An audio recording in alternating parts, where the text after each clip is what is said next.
He boarded the school bus every morning, same stop, same seat, never got off. No one questioned it, no one noticed, except the driver. For weeks, the boy just rode in silence, fourth row, staring out the window like it owed him an answer. Until one day, he disappeared, and the driver went looking. What followed wasn't just a ride. It was a lifeline, a seat that became a sanctuary, a bus that stopped being a vehicle and started becoming a home. This isn't a story about driving. It's about staying, until someone finds the courage to move forward.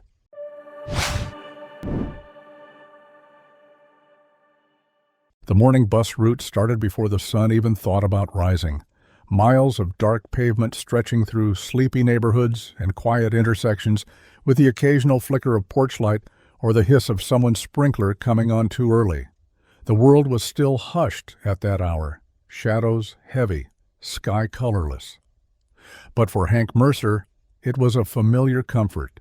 He'd driven the same route for 17 years, knew every crack in the road, every pothole the city promised to fix and never did.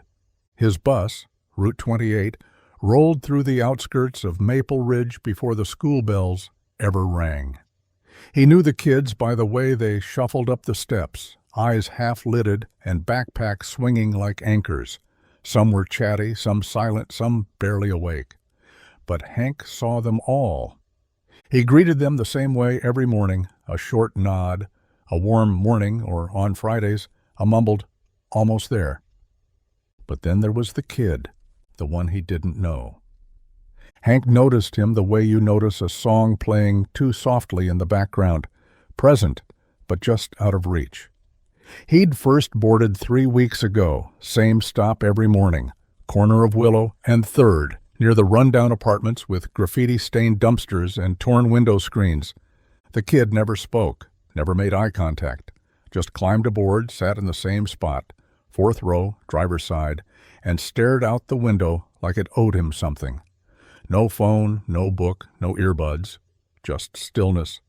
Hank had figured at first he was new, maybe a transfer, maybe shy. But something about him didn't add up. He never got off. Each morning, the boy boarded at Willow and 3rd, sat in his seat, and stayed. Even after the last stop. Even when every other kid had spilled out the doors and into the noise of middle school and high school campuses, the boy remained, silent, unmoving, like a statue in a museum everyone had forgotten how to admire. At first, Hank thought he must be going to the final stop, Everton High. But on the first day he tried to point it out, the boy had simply shaken his head, barely perceptible, and kept looking out the window. Hank wasn't one to pry, but he started watching.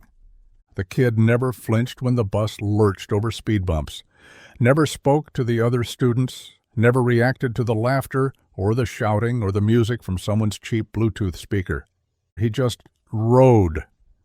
And then one morning, he didn't get off, because the route ended, and the boy was still there. Hank pulled the bus into the lot like always, set the brake, turned the key, and turned around. "You all right, kid?" The boy didn't answer. "Hey," Hank tried again, standing up slowly. The boy looked up at him, not startled, not scared, just tired. "Where were you supposed to get off?" The kid's mouth opened, but nothing came out. "Is someone picking you up?" Hank asked, glancing around. "Do you need me to call?" "No," the boy said, barely audible. "It's fine." It wasn't fine. But Hank knew the look. He'd seen it in other kids, other faces, that slow, shrinking gaze that said, "Please don't see me too clearly. I won't know what to do if you do." "What's your name, son?" Hank asked, softening. The boy hesitated, then, "Milo." Hank nodded. "All right, Milo. Look, this isn't a hotel on wheels. You gotta get off sometime." "I know." "You waiting for someone?" "No." A pause. "Just don't want to go in yet." That was it.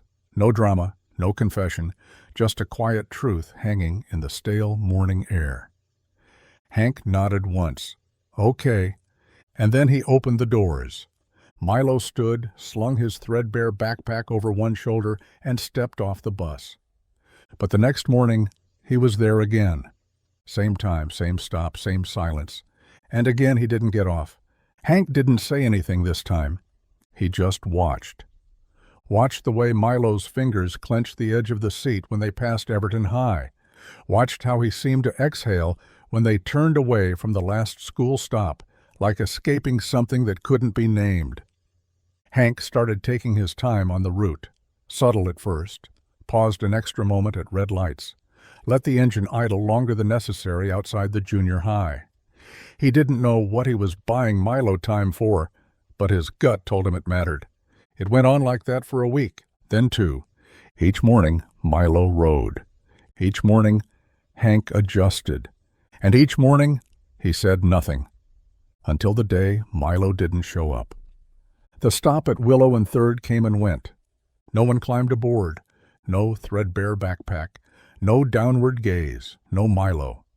Hank kept glancing at the mirrors, hoping to catch sight of the boy darting through the shadows, running late, maybe having slept through his alarm.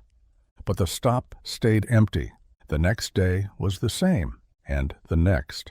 On the 4th day, Hank pulled the bus to the curb anyway, opened the doors, waited. One of the middle schoolers behind him muttered something. "Why are we stopping? No one's here." Hank ignored him, waited a full minute, closed the doors, kept driving. But something was wrong. He felt it in his gut, the same way he knew a storm was coming or when a new student would throw up by stop number 5. It wasn't logic, it was instinct. And Hank Mercer had learned, painfully and precisely, to trust his instincts.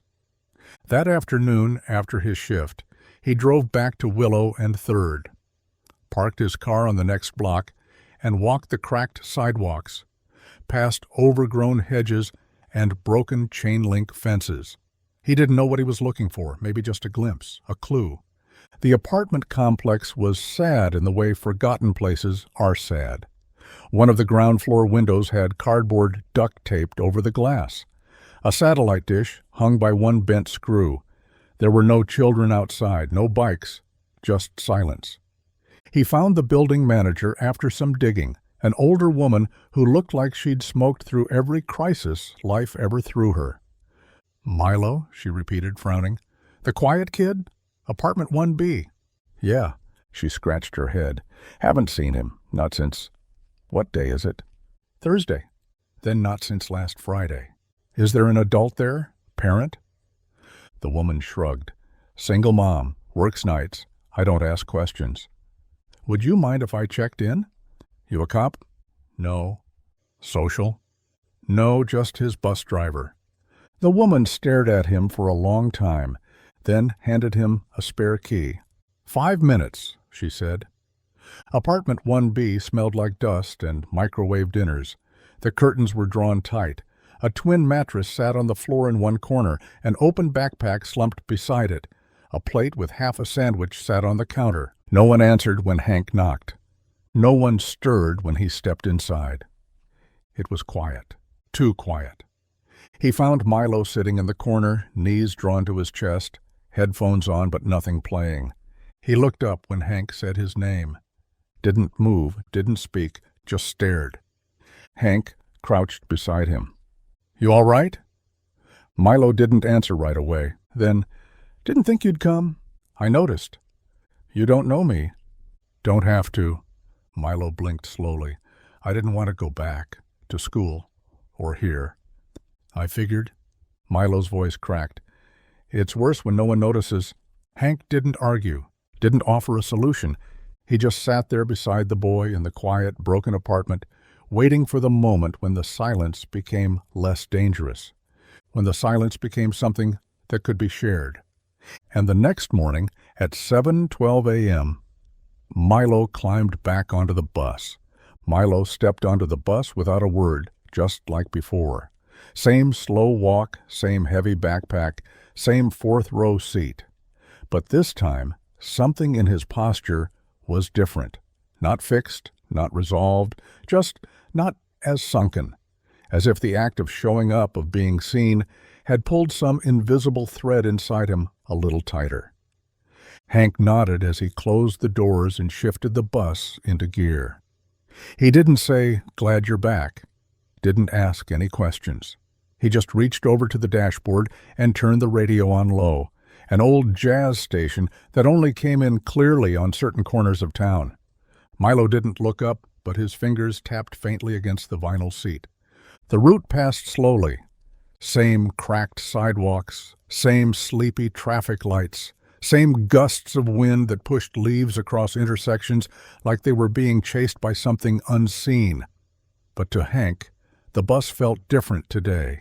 It wasn't louder. It wasn't warmer. It was just awake. Milo didn't get off at any of the school stops as usual, but he didn't sink into himself the way he had before either. He looked out the window, yes, but not like he was waiting for the world to end. More like he was asking it a question. By the time they reached the final stop at Everton High, Hank slowed the bus, but didn't open the doors. "You want to try?" he asked softly. Milo looked at him. "No pressure," Hank added. "Just a day." Milo's hands tightened around the straps of his backpack. Then slowly he stood. He didn't say anything, just nodded once, and stepped off the bus. That day Hank drove his empty return route with one eye on the mirrors and the other on the horizon.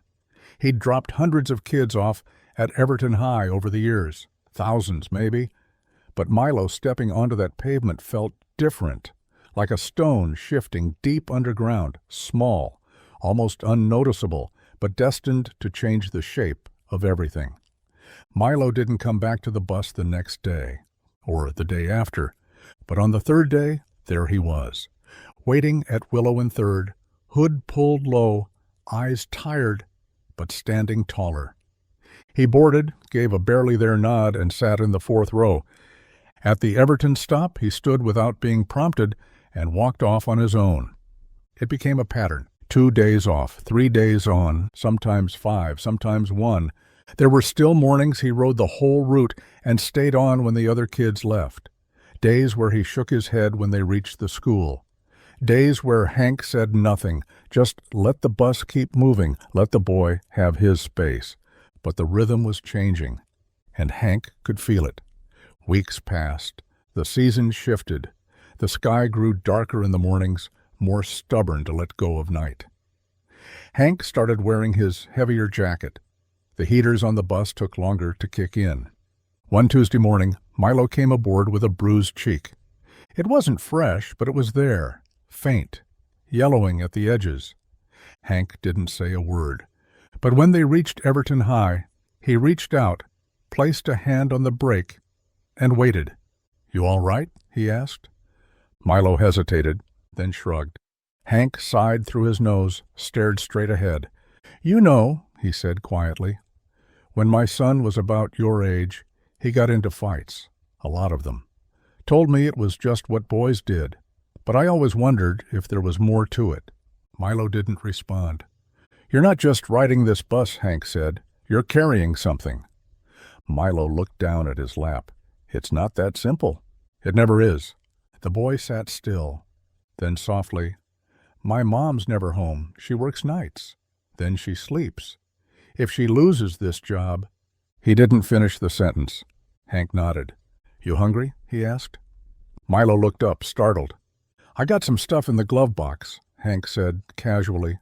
"Granola bars, bottled water, nothing fancy." Milo didn't speak, but his silence felt more like hesitation than rejection. Hank reached across the dashboard, opened the compartment, and pulled out a bar. He handed it over without comment. Milo took it like it was made of glass, then held it with both hands until they reached the school. He got off the bus that morning without looking back, but the wrapper was gone. That became another ritual. Every few mornings, Hank would place something on the dashboard: fruit, a sandwich, a folded napkin with a cheesy hang-in-there note scrawled on it. He never handed it over, just left it there. Sometimes Milo took it. Sometimes he didn't, but he always saw it, and eventually he started leaving things behind, too. One morning, Hank found a sticky note on the driver's mirror. Thanks. I got a B on my English paper. Another day, a folded drawing, charcoal on lined paper, of a cityscape that looked suspiciously like the route they drove each morning, but from above, like from the wings of a bird.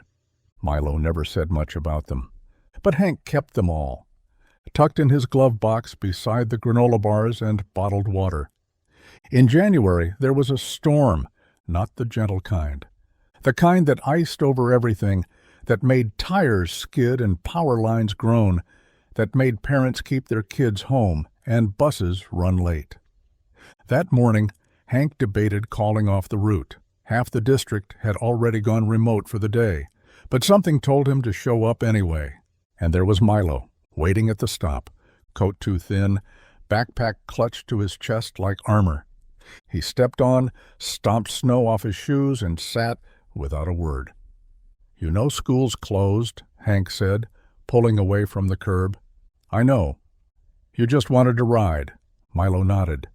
They drove in near silence, the only sound the whisper of tires on slush and the occasional thump of the windshield wipers struggling to keep up.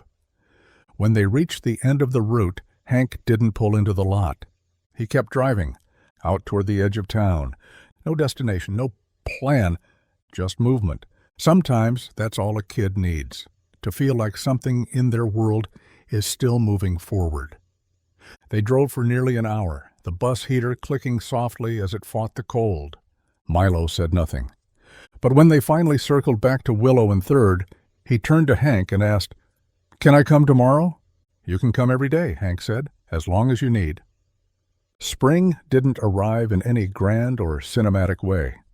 It slipped in slowly, shyly, patches of warmth hiding between the cold, sudden sunlight, making windows blink open, bare branches stretching quietly toward the sky. And with it, something began to shift on Route 28. Not in the bus, not on the schedule, but in the boy in the 4th row. Milo still wore his hood up most mornings, still kept his eyes tucked behind his hair. But he was there, every single day. No more skipped weeks, no more hesitating on the first step. He boarded like it was part of his morning heartbeat, and for Hank, that was everything. The other kids started noticing him too, slowly. A nod here, a whispered joke there. One day, a girl with purple headphones sat across the aisle from him instead of her usual spot in the back. She didn't talk, but she didn't move either, and Milo didn't shrink away. They rode that way all week. The next Monday, she handed him a piece of gum without looking at him. He took it, popped it into his mouth. Hank caught the smallest flicker of a smile in the rearview mirror and felt something settle in his chest, something that felt like relief. At Everton High, Milo began getting off without a word, but one morning in April, as he stepped down from the bus, he turned back and said, "Hey." Hank raised his eyebrows. "Yeah?" "Thanks." That was it. One word, but it landed like an entire symphony. From that day forward, Milo always said something before he left the bus. Sometimes just a later. Sometimes have a good one. Once, after a particularly rainy morning, he said, "Hope your socks aren't soaked through." Hank laughed for 5 straight blocks. The small moments piled up like bricks, uneven and quiet. But together, they built something strong, something neither of them had dared name out loud. Hank never asked again about home. He didn't ask about grades or counselors or how long Milo planned to keep riding the bus after school ended. He didn't have to, because Milo was riding it in real time, with every step onto the bus, every glance out the window that wasn't about escape anymore, but curiosity, every moment of stillness that now felt like safety instead of retreat. One morning in late May, the school's assistant principal flagged down Hank before the afternoon pickup. "We've been seeing a change in one of your riders," she said. "Milo." Hank nodded but didn't offer anything. He used to skip class, disappear between periods, but now he's engaged. Not loud, not chatty, but present. That's so. He wrote something for the end-of-year showcase, a monologue. A monologue? Hank raised his eyebrows and she smiled. It's called fourth row driver's side. That afternoon, Hank waited until the end of the route to bring it up. "So, you're writing now?" Milo shrugged, but his ears turned pink. "Sort of." "About me?" "No." Milo paused. "About the seat, the way the world looks from there." "You want me to come hear it?" Milo's hands twisted the straps of his backpack. "If you want." "I do." The night of the showcase, Hank sat 3 rows back in the auditorium, his bus keys still clipped to his belt. Milo stepped onto the stage in a wrinkled button-up shirt and cleared his throat into the mic. He didn't read from paper. He spoke from memory. "It's not just a seat. It's a place where I stopped disappearing. It's a place that moves but gives you space to stay still. I used to sit there because I didn't know where else to go. But then I realized someone was noticing, not fixing, not pushing, just noticing. And that's what brought me back." The auditorium was quiet. Hank didn't move. And when Milo stepped off stage, he didn't look for anyone else, just Hank, and nodded. June came quickly after that, final tests, locker cleanouts. Yearbooks passed between hands like secret currency. Hank watched it all from his place behind the wheel, watched Milo carry his backpack lower, watched his eyes meet the world more often. On the last day of school, Milo climbed aboard the bus like always. But when they reached Everton High, he lingered. "You going to drive this route next year?" he asked. "Unless they find someone handsomer," Hank said. Milo smiled. "I might come visit if that's okay." "Door's always open," Hank said.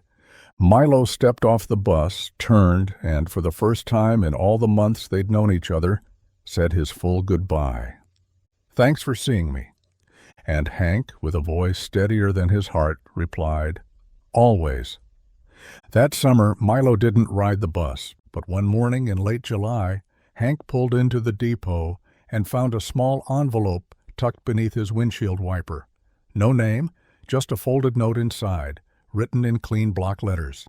"I got accepted into the youth arts program downtown. I'm writing full-time.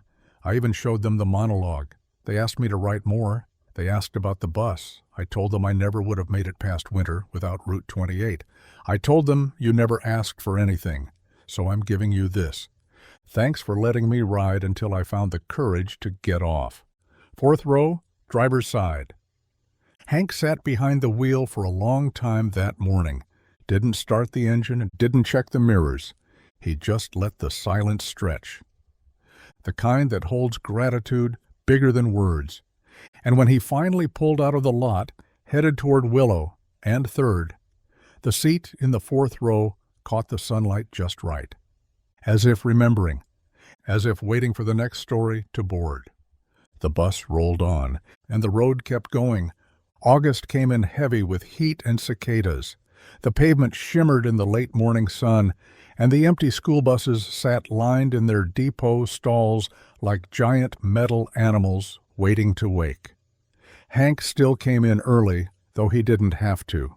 He'd done summer routes in the past, field trips, summer school shuttles, but this year he took a break, at least officially. But he couldn't keep himself from showing up, couldn't quite shake the feeling that his place was still behind that wheel. He'd sit for a few minutes in bus 28 with the fan humming low, window cracked, eyes scanning the quiet yard like there might be some kind of message written across the gravel. And every morning, like clockwork, his fingers would rest on the 4th seat from the front, driver's side, just for a moment. It was still warm from memory. On one such morning, a young driver, maybe early 20s, clipboard in hand, lanyard still creased from packaging, stopped at the open bus door. "Morning, Mr. Mercer. Didn't realize you were back on the schedule." "I'm not," Hank said, "just checking in on her. Habit." The kid laughed nervously. "They say you know every street in Maple Ridge. I know the ones that matter." The young man climbed the stairs and looked around. "Feels different when it's empty." Hank nodded. "It always does. The weight's in the riders." They stood in silence for a bit before the kid asked, "You ever get a favorite seat?" Hank smiled faintly. "Yeah, I did." And then, as if sensing the depth of the answer, The young driver simply said, "I hope I get one too."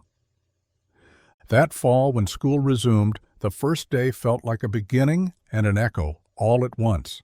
The kids were taller, the backpacks newer, the chatter louder. But the shape of the route hadn't changed. Willow and Third was still the second stop. The apartment building had a fresh coat of beige paint, and one of the broken windows had been replaced with real glass. A potted plant sat on the second-floor balcony. A small brown dog barked from behind a half-closed screen. No Milo, not that Hank expected him. But he still looked, still cracked the doors at that stop and let the engine idle just long enough to feel the ache of remembering. One of the new riders, a sixth grader with oversized glasses and a nervous grip on his science textbook, climbed aboard and looked uncertain where to sit. Hank tilted his head toward the fourth row. "Good view there." The boy hesitated, then nodded and slid in. Didn't say much, but he sat still and watched the world go by. Weeks passed, then months, new faces, new stories. There was a girl who wrote song lyrics in the condensation on the windows, a boy who recited trivia under his breath during every turn, a pair of twins who spoke only in questions. Hank took it all in, let them be whoever they needed to be on the bus. He drove like always, not just guiding the route, but holding the space. Then, in December, as snow began to threaten the horizon and the kids started whispering about winter break, something arrived in the mailroom. A package, no return address. Inside, wrapped in layers of brown paper, was a small sculpture, carved from dark wood, simple, precise. It was a bus seat, miniature, about the size of his palm, and seated on it, also carved from wood, was a boy with his chin tilted toward a window, silent, still. At the base, a single inscription burned into the grain. Not all passengers are lost. Some are just on their way to being found. Hank sat with it in his lap for a long time, then placed it on the dash of Bus 28. Not as a trophy, not as a reminder, but as a promise. The years that followed layered themselves gently, like snow that doesn't quite melt between seasons. Faces changed, routes shifted, but Bus 28 remained a place where the invisible were noticed, where silence was respected, and where nobody had to earn their seat with noise or proof. And sometimes, when the bus was quiet, when the early fog hung low and the sky hadn't yet decided on a color, Hank would glance at the mirror and catch the shape of a kid in the fourth row, head resting on the window, eyes scanning a world too big to hold. And he would remember the way a boy once rode just to have somewhere to go, the way a driver once chose to slow down just long enough to notice, and the way sometimes the greatest difference we ever make is when we stay behind the wheel, not to steer lives, but to simply carry them gently until they're ready to stand on their own. Years later, long after Hank had retired and the bus had been decommissioned, a new driver found an envelope taped beneath the fourth seat. The paper was old, the tape yellowed. Inside was a note, written in black pen, all caps, precise. "To the next kid who sits here, you don't have to say much, just show up. Someone's always watching the mirrors."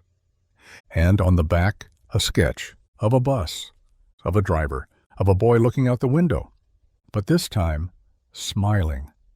Spring break arrived, and with it came a strange quiet on Route 28. For 1 week, the early mornings were hollow, no sneakers clattering up the stairs, no scattered chatter behind him, no rickety Bluetooth speakers competing with the roar of the engine. Hank still came to the depot, still checked the tires, wiped down the dash, and adjusted the seat as if someone might need it. But the silence on the route didn't sit right. He missed the noise, missed the stories happening in fragments behind him. He didn't miss many specific kids anymore. Most came and went like changing leaves. But he still missed Milo. The absence was sharper than he expected. It wasn't just about Milo not being there. It was about the memory of what had passed between them, those quiet mornings, those glances in the mirror, the slow unfolding of a boy learning to stay alive a little longer each day. Hank found himself tracing those routes in his mind, thinking about the days Milo rode the whole loop in silence, about the granola bar mornings, about the first time he smiled. The seat in the fourth row remained empty even after spring break ended. The new kids avoided it, maybe out of instinct, maybe out of some strange reverence. It became known among the riders as Milo's seat, even though no one said his name out loud. It was just understood. And then, one rainy Tuesday, Hank saw him again. Not on the route, not waiting at a stop, but on the sidewalk outside the library. Milo was older now, a little taller, hair longer, backpack slung over one shoulder like a quiet badge. He had earbuds in, but wasn't playing anything. Just walked with a rhythm that said he wasn't running anymore, but wasn't standing still either. Hank didn't call out, didn't honk the horn or pull over. He just slowed the bus slightly and let his eyes linger. And Milo, without looking up, lifted a hand and gave a half wave. Not to be polite, but to be seen. It was enough. That summer, the district rolled out new models of buses, sleek, modern, too quiet for Hank's liking. The engines hummed instead of growling. The seats had molded backs and thinner padding. Everything was connected to an app. Hank stuck with Bus 28. It wasn't fancy. It ran a little hot in July and groaned going uphill. But it was his. When asked by admin why he hadn't transferred to one of the newer models, Hank simply said, "This one remembers." They didn't argue. Bus 28 stayed his. Late August came, and with it a new school year, new kids, new shoes, new stories in the making. And on the first day of school at 7:13 a.m., the boy at the second stop, a skinny sixth grader named Elias, boarded with a notebook tucked under one arm and worry written all over his face. He stood halfway up the aisle, unsure. Hank tilted his chin toward the fourth row. Elias hesitated. "Can I sit there?" Hank gave a soft smile. That seat was made for days like today. Elias slid into the fourth row, pulled out his notebook, and began to draw. He didn't look back, but as Hank turned the bus onto Maple Avenue, he caught sight of the page in the boy's lap reflected in the mirror. It was a sketch, a seat on a bus, a boy in profile, looking out the window. There was no face, just the outline of stillness, and underneath, in tiny printed letters, "Sometimes a place is safer than a person." Hank gripped the wheel a little tighter and drove. The weeks stretched out. The school year gathered steam. Elias rode every day, always in the fourth row, always quiet. Sometimes he drew. Sometimes he stared out the window with his cheek pressed to the cool glass. Once he asked Hank if it was okay to bring a small plant on board. It was part of a science project. Hank didn't hesitate. "Long as it doesn't block the aisle." Elias smiled like that was the kindest thing he'd heard all week. 2 days later, the plant had a name. Francis. It sat on the windowsill in a little plastic pot. Elias watered it with drops from his thermos. By the end of the month, Francis had leaves. By October, other kids were talking to Elias. Not a lot, but enough. And Francis had doubled in size. Then, near Halloween, a substitute driver filled in for a day while Hank attended a training seminar. When Hank returned the next morning, Elias was waiting at the stop, arms folded tightly across his chest. "Driver yesterday told me I couldn't bring Francis anymore," he said without preamble. Hank blinked. "He said what?" "Said I was being weird." "Did you tell him Francis is a passenger?" Elias smiled. He didn't get it. Hank nodded and knelt to eye level. "Well, I do. Francis is welcome. So are you." Elias climbed aboard like he was reclaiming something, took his place in the fourth row, set the plant down gently. Hank didn't say it out loud, but he was sure of it now. The seat still worked. Years passed. Bus 28 saw more faces, heard more secrets, carried more invisible weights. Hank grew older. The engine grew louder. The schedule didn't get easier. But the seat remained. And so did the stories. One by one, the names changed, the backpacks shifted, the music playing from back seats evolved into new genres, but some things stayed exactly the same. The quiet nod from a kid too tired to speak, the whispered joke that made someone in the third row laugh, the glance out the window that wasn't about watching the road, but about holding on to hope.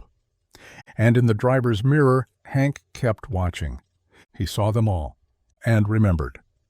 On his final day of driving, years later, long after Francis had outgrown his cup and Milo's monologue had made its way into a school newsletter that no one ever deleted, Hank parked bus 28 in its usual stall, removed the keys, and ran his hand along the edge of the fourth seat. It was smooth now. Time and hands and stories had worn down every ridge. He left something behind. A card. No envelope, just 6 words.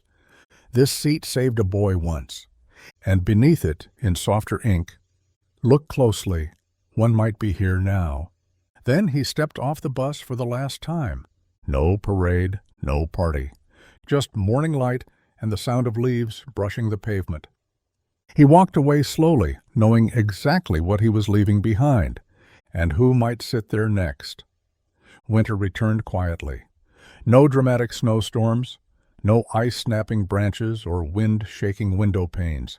Just a slow folding of the sky, the kind that crept into your bones before you realized the sun hadn't really shown up all week.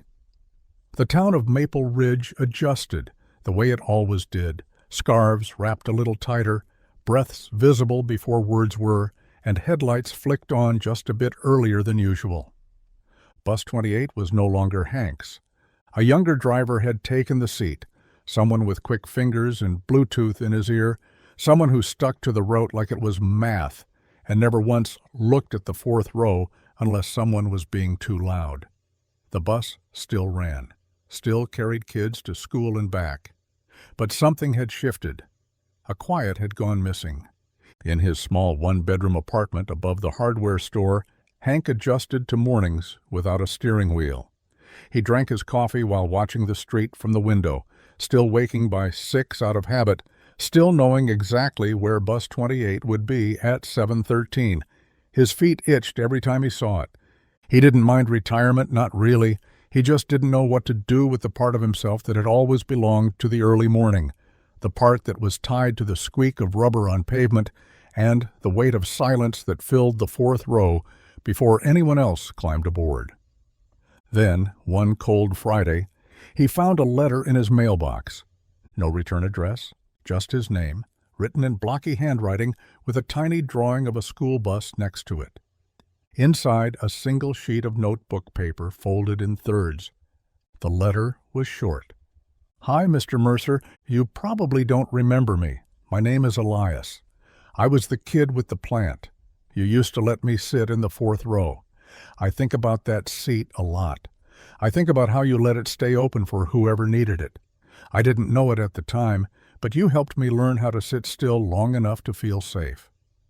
That was the first place I ever let a thought grow. Francis died last year, but I have a whole garden now. I'm working on a degree in environmental design. I just wanted you to know the seat still works. Thank you for letting me ride. Sincerely, Elias. Hank held the letter for a long time, read it twice, then read it again the next morning. The following Monday, he walked into the transportation office without calling ahead. The receptionist looked up, startled. "Mr. Mercer?" He nodded. "I don't need a route, just a seat." She frowned. "I'm sorry." "On bus 28, he said. "Just a visit." They gave him a clearance badge. No one argued. That afternoon, at 2:57 p.m., Hank climbed the stairs of bus 28 again. The new driver blinked in surprise. "Can I help you?" "Nope," Hank said. "Just taking my seat." He sat in the first row behind the driver, next to the aisle, hands folded over his knees. The students filed in slowly. Some recognized him, some didn't. But eventually, one girl, a quiet one with oversized sleeves and chipped black nail polish, sat in the fourth row and stared out the window without saying a word. She didn't speak the whole ride. But when the bus pulled into her stop, she stood up, looked at Hank, and nodded. Not big, not dramatic, but she saw him, and he saw her. From that day on, Hank visited the bus once a month, not to drive, not to instruct, just to ride. He called it his route of remembering. Each time he sat in a different seat. He watched, listened, noticed. He left small gifts in the fourth row, a wrapped candy, a paper flower, a poem printed on a slip of receipt paper that read, "To the one who thinks they're invisible, you're not here. You're not alone, not here." Students never knew where the gifts came from, but they stopped treating the seat like just a seat. It became a place to rest, to breathe, to begin. Years passed. Elias graduated, sent a photo of himself standing beside a greenhouse full of orchids and ferns, smiling behind glasses and a layer of soil. Milo wrote once more from a library in a bigger city, sharing that his monologue had been performed by a local youth theater. He was writing a play now, about a bus driver, about the boy who never got off until someone waited for him. The stories continued. The fourth row remained sacred. Eventually, the district retired Bus 28 for good. Engine too old, frame too rusted. They parked it behind the depot fence for a while, unsure what to do with it, until a group of students petitioned to have it saved. Their proposal?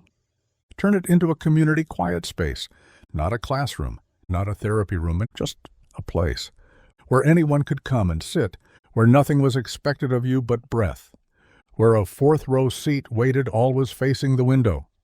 They called it the passenger's room.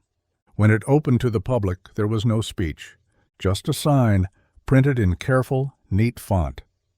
If you're not ready to get off yet, that's okay. We'll wait with you. On his 81st birthday, Hank Mercer stood in the center of that old bus, now refurbished with gentle lighting and soft music, and walls lined with notes from 100 writers, past and present. He placed one more message on the wall, a handwritten card, yellowed at the edges, the same one he'd left behind on his last day of driving. This seat saved a boy once, and underneath, in fresh ink, it still does. Outside, the wind stirred the branches. Inside, the fourth row waited. Not empty, never empty, because some seats carry more than passengers. They carry proof that sometimes staying behind the wheel long enough to see someone clearly is the very thing that helps them finally find the courage to move forward. The wind picked up in early March, blowing in with that particular kind of chill that had no business lingering past winter's end. The sky over Maple Ridge had returned to its pale gray hue, and the sidewalks were speckled with half-melted snow and the grit from weeks of plows. But inside the converted shell of Bus 28, now affectionately known as the passenger's room, there was warmth. Not just from the refurbished heating unit wired discreetly under the old dashboard, but from something quieter, older. Hank visited often, sometimes alone, sometimes with a cup of coffee in hand, watching as new kids entered, shy and unsure, eyes scanning the old seats like they were relics of a different world. Some sat down and said nothing. Others left folded poems under the cushions, little notes to no one in particular, "I needed a break today," or "It's easier to breathe here." No one ever spoke above a whisper. It was an unspoken rule, the kind that grows from shared reverence rather than forced boundaries. And though he never asked them to, some of the students began treating Hank like a steward. He wasn't there to teach or fix or explain. He was just there. That was enough. One day, while wiping down the handrails with a soft cloth out of sheer habit, Hank noticed something new. A sticker.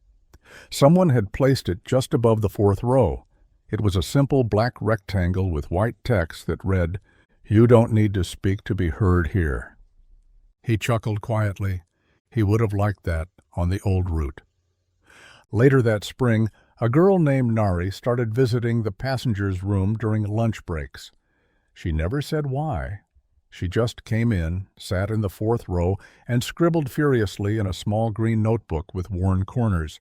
Her hair was always in a loose braid, her headphones always plugged in but never playing music. She seemed to draw energy just from being in the space. One afternoon, Hank sat 2 rows behind her, not to intrude, just to rest. Nari turned around, the notebook in her lap, and asked, "You're the bus driver, right?" "I used to be," Hank said. "Now I'm just a passenger like everyone else." She seemed to weigh that answer, then nodded. "I wrote a short story about a girl who didn't speak until someone made her tea, not because of the tea, but because someone stayed. Can I read it?" "Not yet," she said, "but someday." "That's fair." Nari didn't say anything else, just turned back to her notebook and kept writing. A month later, there was an art show at the high school. Hank hadn't planned to attend. He never liked big crowds or bright lights. But a staff member slipped him a flyer with Nari's name circled in pen, and curiosity got the better of him. He walked through the makeshift gallery, a gymnasium draped in black cloth and filled with easels and cardboard displays. And there, in the corner beneath a string of Christmas lights, was Nari's piece, a watercolor sketch of the inside of Bus 28. It was detailed, intimate, and in the fourth row seat she had painted a person, but faceless, just a silhouette, filled with stars instead of features. Beneath the painting was a quote. "Somewhere between the second stop and the last, I remembered how to be a person again." Hank stood there until the janitor dimmed the lights. He never found Nari that night, never got to say thank you. But the next morning, taped to the inside wall of the passenger's room, was a copy of the painting, smaller, laminated, and written beside it in her unmistakable handwriting, "For the driver who stayed." Summer came. The school year wound down. The district tried to retire the space again, said they needed the land, said the insurance was getting complicated, said not enough kids were using it the way it was intended. But the letters came in. Parents, students, alumni, former teachers, mental health counselors, even a social worker from 2 towns over. They spoke about a place that gave their kids room to breathe, about stories written in the silence, about kindness with no strings, about fourth row seats and bus drivers who never once asked them to be louder than their pain. The district backed down, and then did something unexpected. They gave it a plaque. At the edge of the garden that now surrounded the bus, wildflowers planted by Nari and other students, stood a simple stone, engraved with just 3 lines, Bus 28. Service began 1998. Still carrying who needs carried. One August afternoon, as Hank leaned against the garden railing, an unfamiliar car pulled up. A man stepped out, mid-30s, pressed shirt, nervous hands. He didn't look like a student or a teacher, didn't look like a local, but when he saw Hank, his face shifted. "You're him," the man said. "Depends who you mean." "You drove Bus 28. "I did. I'm Milo's brother." The name stopped Hank cold. "He talked about you," the man said. "He's doing okay now, working in community theater, mentoring kids. One of them asked where he learned how to care so much, and he said, 'From the driver who didn't make me explain why I stayed on the bus.'" Hank didn't respond right away. Then he nodded, swallowed once, and said, "He rode a long time before he could get off." "Yeah," the brother said, "but he said that's what saved him." They stood in silence a moment. Then the man reached into his coat pocket and handed Hank a small, folded page. It was yellowed, worn at the edges. "He wanted this to live here," he said. "He said you'd know where." Hank unfolded it. It was the original monologue.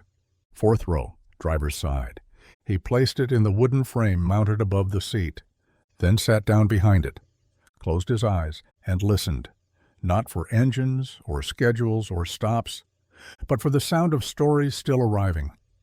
The bus didn't move anymore, but it still carried everyone who needed it to, and sometimes that was the only motion that mattered. The first frost came late that year.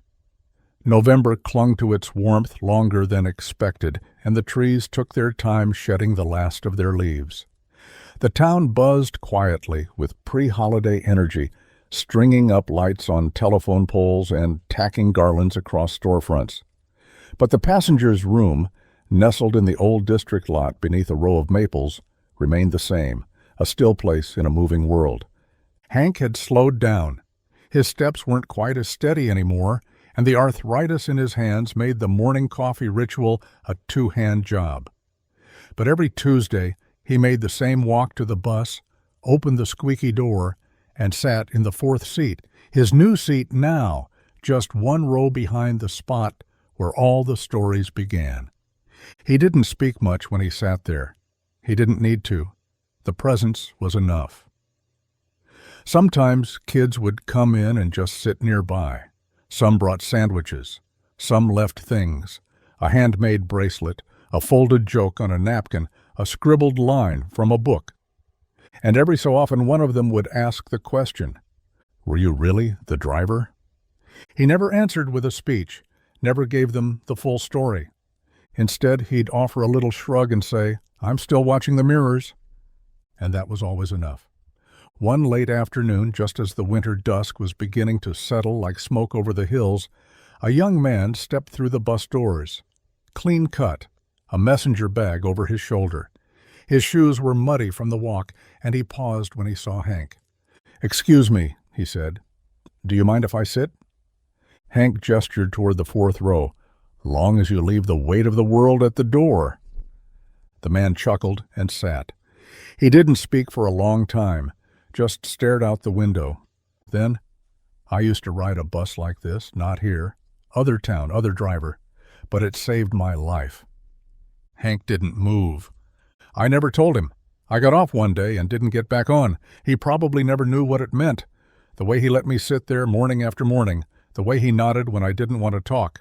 He turned toward Hank. "But seeing this place, I think you might have been the same kind of man." Hank looked at him. "Maybe." The man rose, left something behind on the seat. A blank envelope. After he left, Hank opened it. Inside, a photo. Not of the man, not of a bus, but of a seat. Worn, torn at the edge, but still upright. Written in the corner, in ink so faint it looked like it might disappear. "You were the first place I felt seen." Winter deepened. Snow came in thick, wet flurries. The passengers' room remained open. Kids trudged in with scarves wrapped to their noses. Teachers stopped by on their lunch breaks. One girl brought her guitar, played 3 chords, whispered, "That's all I know." No one laughed. Someone clapped. Then came the message, taped to the driver's seat, typed on a printer that needed new ink. "To whoever keeps this space open, thank you. I didn't know how to ask for help, but this place asked nothing of me, and that saved me. Someday I'll do the same for someone else." Spring returned, and for the first time Hank didn't make it to the bus every week. His knees ached more. The walks took longer, but he still came. One morning, a girl, maybe 12, walked in while Hank was already seated. She paused when she saw him, then held out a paper-wrapped muffin. "My mom said you used to drive the bus," she said. "I did." She said, "My big brother never smiled until he met you." "What's your brother's name?"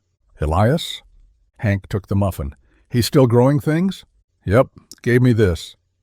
She reached into her coat and pulled out a pressed flower in a tiny plastic sleeve. "Francis Jr.," she said proudly. Hank blinked slowly. "Francis made it?" "His daughter," the girl clarified. He chuckled. "Of course." At the end of that school year, someone brought a journalist to visit, a young woman with a tape recorder and a notepad. She was writing a feature on untraditional community spaces, libraries in laundromats, clinics in churches. When she sat beside Hank, she asked, "Why a bus?" He didn't think long. "Because it moves," he said, "even when it stands still, because it teaches people to sit beside strangers, to look out the same window. And because sometimes the only thing a person needs is somewhere to be on the way to somewhere else. The journalist paused, then asked, "Did you ever think this would matter this much?" Hank shook his head. "I just didn't want to leave anyone behind." The article was published 2 months later. It was titled, "The Bus That Waited." Photos filled the online version of the fourth row seat, of the poetry wall, of the flower beds outside. It went viral in ways no one expected. Donations came in. Letters, some from parents whose children had sat in those seats, some from adults who remembered what it was like to ride and not speak. One came from Milo, typed, neat, no return address. It read, "I hope you know I tell people about you, even when they don't understand, even when they ask if it's all just a metaphor. I tell them no. He was real. He was the driver. He stayed. And because he did, I did too." The following fall, a sign was added beside the entrance of the passenger's room, carved in oak, mounted with care. It said, "You don't have to explain why you're here, you only have to be. We'll take the next stop when you're ready." And underneath, in smaller letters, "In memory of Hank Mercer, who kept driving until we learned how to get off." People still visit, every day. And though the wheels don't turn and the route no longer runs, the bus is not still. It carries. In the silence between visits, in the tear dropped between poems, in the glance of a kid looking out a window and realizing, maybe for the first time, that they are not invisible, that someone is still watching the mirrors, that someone will wait as long as it takes. The first real snow of December came early and heavy, blanketing Maple Ridge in a silence so thick it seemed to hush even the busiest corners of the town. Sidewalks vanished beneath powder, branches sagged under the weight of it. School was canceled city-wide. The roads were slick with slush and grit, and the only vehicles moving through the streets that morning were snowplows, early shift workers, and the occasional determined postal truck. Yet the passenger's room was open. Someone had shoveled a narrow path leading up to it. The lights were already on when Hank arrived, though he hadn't told anyone he'd be coming. The heat inside was soft, humming from the retrofitted floor vents that lined the old bus aisle. The fourth seat was empty, but warm, the air around it still moving faintly, like someone had just stood up from it. He sat down in his usual spot now, the fifth row, never the fourth. That seat belonged to whoever needed it. There was a new journal on the seat across from him. Not locked, not hidden. Just a plain black composition book with no name on the cover and a pen tucked neatly into the spiral binding. On the inside cover were 5 words. "If you need to, write." The first few pages were filled, mostly anonymous entries, some short, some sprawling, some written in careful script, others in erratic scrawl that betrayed trembling hands and urgency. "Sometimes I think I'm too quiet to exist." "My mom forgot my birthday again." "I hate math, but the girl who helps me with it is the only person who ever looks at me." "I come here because the school bathroom echoes too loud when I cry." And one near the back, written in pencil so faint it almost vanished in the light. "I didn't think I'd make it to 16, I did. This seat helped." Hank read them in silence.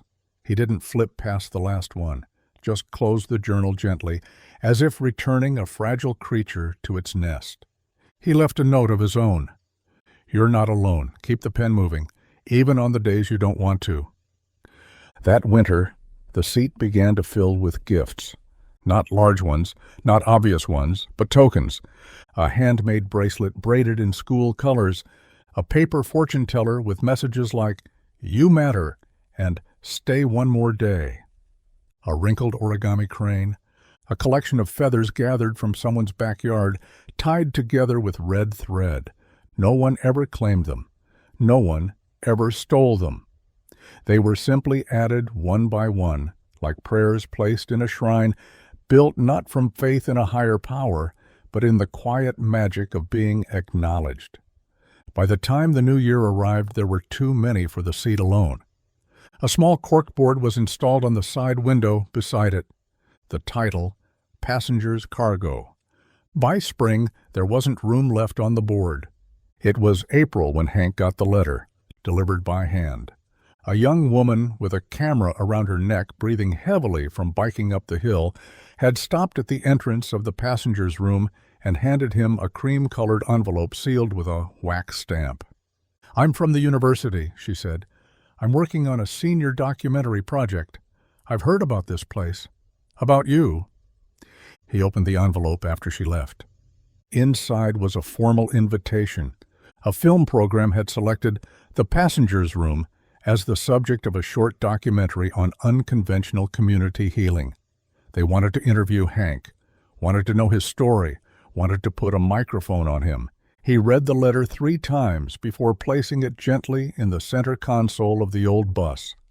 He didn't answer right away, didn't know if he wanted to be known that way. But a week later, he came back to find a boy sitting in the 4th row, knees drawn up to his chest, hoodie pulled low. It was the first time in months anyone had used that seat. Hank didn't speak. He just sat behind him, same as he always had. The boy didn't move for 15 minutes. Then he said softly, "I didn't know where else to go." Hank replied without missing a beat, "Then you came to the right place." The boy looked back just long enough for Hank to see his eyes, raw, red-rimmed, but open. And in that moment, Hank knew he had to say yes. The film crew arrived in May, small, respectful. A producer, a director, and a sound tech. They asked questions gently, filmed empty seats like they were sacred pews, interviewed students past and present, filmed hands adding notes to the corkboard, captured the quiet hum of the heat vent and the flutter of moth wings near the windows at dusk. When they asked Hank what he hoped people would learn from the story, he said only, "I just want them to wait, for the kid who rides too long, for the one who won't speak, for the one who always gets off one stop too early. Just wait." That's all. The film was 9 minutes long. It won a student Emmy. Then it got shared online. Then it got translated. Then came more letters. From across the country, across oceans. Teachers in rural villages, a bus driver in the Netherlands, a psychologist in Canada, a homeless shelter in New Zealand. They all said the same thing. "We want a seat like this." By fall, the district officially partnered with the high school to create a program called Quiet Spaces.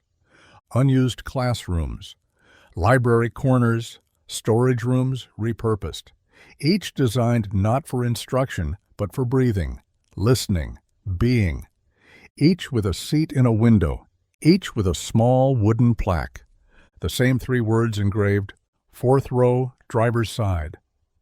Hank visited them sometimes. The first one had a window that faced the football field. The seat beneath it had already faded slightly in the sun. A book sat open on the table beside it, a folded blanket on the floor. He stood in the doorway and didn't go in. He didn't need to. It was already working.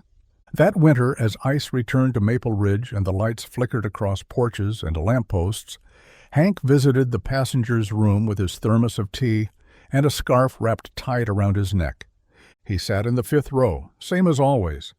And for the first time in a long time, the 4th row stayed empty, not from neglect, but because no one needed it that day.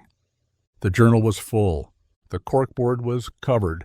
The space was quiet. And Hank smiled to himself, because he knew tomorrow someone new would come, and the seat would be ready. The bus didn't move anymore, but it had never carried more. Spring melted into early summer with a tenderness that felt almost ceremonial. The trees in Maple Ridge shook off the last of their pollen, and sidewalks warmed beneath the quiet thrum of the sun. The school year wound down like a lullaby. Quieter hallways, final exams, locker doors left ajar. And at the passenger's room, the end of another year meant a new beginning for the stories carried silently through the seasons. The 4th row seat, by now, had a kind of myth to it. Students who never even rode Bus 28 had heard about it.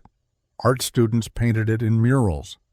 A group of 8th graders once wrote a group poem about the seat, each line from a different voice. The final verse read, "If no one tells you that you matter today, this seat will." Hank was there, of course, for the last week of school. He arrived a little earlier than usual, walking slowly down the same path he'd taken for years, gravel crunching beneath his worn shoes, shoulders stooped beneath a light jacket. Inside the bus, the walls were papered with another year's worth of anonymous letters, clippings, confessions, and drawings. One student had strung a string of origami stars across the ceiling. Another had left a CD labeled simply, "For When Silence Needs a Soundtrack." He lowered himself into his usual seat with a sigh that carried no complaint. Just weight. Just memory. Across from him, the 4th row seat was unoccupied, but something sat on it, a small box. Plain cardboard, no label. He reached for it cautiously and removed the lid. Inside was a scrapbook. The first page was blank, but written in sharp printed ink. At the bottom were the words, "This seat has carried more than people. It's carried us back to ourselves." Every page that followed was a snapshot. Some were photos, some were drawings, some were written passages on lined paper, cut out and taped gently to the pages. A girl had drawn herself asleep on the seat with the caption, "The only place I could nap without dreaming of falling." A boy had written, "I came here after my dad left. I don't remember crying, but I remember not being alone." Another page simply read, "I never said thank you, so here it is." The last page was glued with a patch from a worn-out denim jacket. Beneath it, a note, "Milo, 4th row, still riding, just in a different direction." Hank felt something in his chest collapse and expand at once. Not grief, not sadness, just a full kind of silence, the kind that spoke for itself. He sat there long after the bell at the high school rang for the final time that year. 2 weeks into summer, the school district announced that the passengers' room would undergo renovations. Not closure, just reinforcement. The old frame of Bus 28 was beginning to rust at its core. The plan was to lift the whole structure and reset it on a permanent foundation, part memorial, part sanctuary. Volunteers lined up immediately to help. The community offered to build a new roof. Local artists volunteered to preserve the walls of student art and keep the journals intact. A group of alumni fundraised to install solar lighting so the space could remain open past sunset. But they all agreed on one thing: the 4th row seat would remain untouched. On the morning of the renovation, Hank stood a few paces back as crews worked around the bus.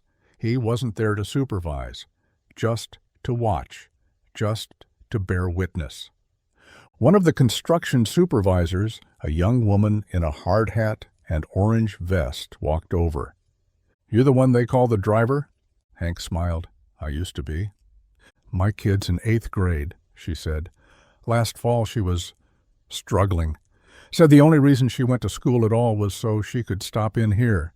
She never told me what she did when she sat down, but she always came home better." "She didn't need to tell you," Hank said gently. "You just needed to notice the difference." The woman's eyes misted. "I did." Before she walked away, she said, "We'll be careful with it. The seat, I mean. We know." And Hank believed her. When construction wrapped at the end of the summer, the bus looked different, stronger. The roof was new, paneled in reclaimed barnwood from a local farm. The lights inside were soft and golden. The new floor was polished. The old heater had been replaced with radiant panels. A plaque was mounted by the front door, etched in both English and Braille. But the 4th row seat still creaked in the same place when you sat down, still faced the same window where morning light spilled in around 7:12 a.m., still held space like it was sacred. The following school year brought a new generation of students, and among them was a boy named Connor. He came to the passenger's room on his second day of sixth grade, walking with heavy steps and the kind of eyes that scanned for exits before entrances. He didn't sit right away, just hovered near the aisle, backpack clutched in front of him like a shield. Hank, still showing up every Tuesday, watched without a word. After 5 minutes, Connor sat down in the fourth row. He didn't move for 37 minutes. Then, finally, he opened his backpack and pulled out a lunch he hadn't eaten at school, and began to eat, one bite at a time, like someone who had just been told they were allowed to stay. Hank smiled quietly and turned his eyes to the window. Outside, the trees rustled. Inside, the seat did what it had always done. It held. The last entry in the newest journal came on a rainy day in late October. Written in neat, deliberate handwriting, "I didn't think I was worth anyone waiting for, but the seat didn't ask me to be worthy. It just let me sit. And that was the beginning." Now, whenever a new student walks into the passenger's room and asks what the seat is for, the others don't give them a speech. They don't explain its history. They don't list its miracles. They just say, "It's there if you need it." And it always is. Long after Hank has stopped visiting weekly, long after he's passed the torch to others, long after the newest generation forgets who built the place but remembers how it made them feel, the fourth row seat remains, a place for the riders still finding their stop, for the kids who ride too long, for the ones who just need someone to stay behind the wheel a little while longer, just until they're ready to get off, just until they remember they're not alone, just until they realize they've been seen. The first time Hank Mercer didn't show up on a Tuesday, no one panicked. He was getting older after all. Maybe his knees were acting up. Maybe it was just too cold that morning, or maybe, for once in his life, he let himself sleep in. But when the second Tuesday passed without his usual quiet nod and thermos of tea on the fifth row, the regulars began to notice. It wasn't dramatic. No one sounded alarms, but a kind of stillness hung in the air that hadn't been there before. By Friday, someone had left a folded note taped to the seat where Hank always sat. "Mr. Mercer, thank you for teaching us how to wait." By Monday, there were 5 more. A day later, 10. By the end of the week, the entire fifth row was covered in little slips of paper, quotes, doodles, poems, scribbled memories. Some students left thank you cards. Others left quiet offerings, a polished stone, a tea bag, a hand-stitched patch with 28 sewn in yellow thread. One student placed a tiny wooden steering wheel carved from a popsicle stick and wrote, "Someone always has to drive the first lap." The school counselor, Ms. Leah, came by later that day and sat down gently on Hank's seat. She stayed there a long time, just watching the way the dust moved in the sunlight through the window. Then she got up, cleared her throat, and walked out. The next morning, the school board issued a letter. Hank Mercer had passed peacefully in his sleep. No pain, no warning, just a quiet goodbye from a man who had made it his mission to never leave anyone behind. The funeral was held at Maple Ridge's Civic Auditorium. The chapel wouldn't have been big enough. There were teachers, former students, bus drivers from every district over the past 20 years. Parents who never forgot the man who remembered their child's name when no one else did. Kids who had once been invisible in a crowd but were always seen from the driver's seat. The mayor spoke. So did Ms. Leah. But it was Milo who took the stage last. He was older now, nearly 30, with sleeves rolled up and a voice that only trembled once. He didn't bring notes. He didn't need to.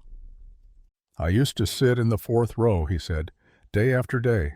Stop after stop, I didn't know what I was waiting for, but I knew someone was waiting with me. Hank never asked what was wrong, never made me explain. He just kept showing up, and eventually I found the strength to get off because of him." He looked out over the crowd, voice steady now. "We talk a lot about heroes in capes, but sometimes they wear faded jackets and keep granola bars in their glove box." Laughter rippled through the crowd. Then silence. Then applause. Quiet, reverent, like church. Back at the passengers' room, students and faculty gathered that evening for a candlelight memorial. The air was cold, but the bus was warm, lit from within like a lantern. No one spoke, not at first. They just entered one by one and took their turn sitting in the fourth-row seat or touching the handrail or leaving a note where Hank once sat. Someone had left his old name tag on the console. Mr. H. Mercer, Route 28. Another placed his original district keychain beside it, found in a drawer at the depot and polished to a shine. Near the back, the journal remained open on its stand. Its most recent entry was in unfamiliar handwriting. A child's, maybe. It read, "I'm not good with words, but my sister said this was the place where sad things don't stay heavy, so I'm going to sit here until mine gets lighter." Months passed. The sun rose earlier again. The flowers around the bus bloomed and died and bloomed again.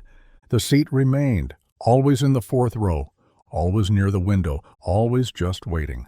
Kids still came, some for the first time, some who hadn't been back in years. One girl came back from college and sat quietly with her suitcase beside her. A boy visited on the anniversary of his father's passing and wrote a song lyric on the corkboard. A mother came late one night, stood just inside the door and whispered, "Thank you for watching him when I couldn't." They didn't need to explain. The seat already understood. 5 years later, a plaque was added to the bus. It wasn't flashy, just brushed metal, tucked beneath the window of the fourth-row seat. It read, "The driver's row," for the ones who didn't get off right away, for the ones who waited until they could, for Hank Mercer, who stayed long enough for the rest of us to learn how to move. The district eventually replicated the passengers' room in 3 more towns. Each had a fourth-row seat. Each one bore the same plaque. Each one carried stories, not because of the structure, but because of the stillness inside, because of what Hank had taught them all, that silence can be safety, that stillness can be service, that staying is sometimes the bravest thing you can do, and that a seat, just one seat, can hold the weight of 100 lives becoming whole again. One spring morning, a boy stepped onto the newly built bus in a town Hank had never lived in. The air was warm, the light was soft. He didn't say anything, just walked slowly down the aisle and sat in the fourth row. He looked out the window. He stayed for a long time, and when he finally got up, he left behind a folded note tucked into the cushion. It read, "I didn't get off this morning, but I think I'll try again tomorrow." And that was enough, because now the whole world knew. The seat would be waiting,